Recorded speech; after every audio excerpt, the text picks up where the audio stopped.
আসসালামু আলাইকুম।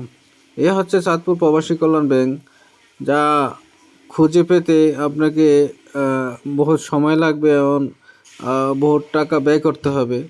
যেহেতু এটা মেইন রোডের পাশে, কিন্তু এত বড় একটা সংস্থা প্রবাসীদের জন্য, কিন্তু আশেপাশে কোনো একবার একটা সাইনবোর্ডও নাই যে আপনার চোখে পড়বে। যা ওই একটা সাইনবোর্ড আছে, কিন্তু এরা লেখছে, কিন্তু এটা এমন অবস্থায় যে গাছের কারণেও, গাছের পাতালতার কারণে, ডালের কারণে ঠিকমতো প্রবাসী কল্যাণ ব্যাংকটা যে লেখা আছে সেটা সাধারণ জনগণ দেখতেই পারে না। শুধু কাছে গেলে আপনি দেখতে পারবেন যে এটা প্রবাসী কল্যাণ ব্যাংক। অনেকে এই অভিযোগ দিয়েছে এখানে, যে এখানে একটা ব্যাংক আছে, সে বিভিন্ন জায়গায় লোকেশন নিয়ে তারপরে খোঁজাখুঁজির পরে এখানে আসতে পারে।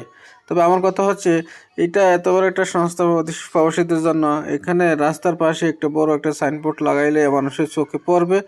মানুষ অযথা পয়সা খরচ থেকে বাঁচবে, এবং কি সবাই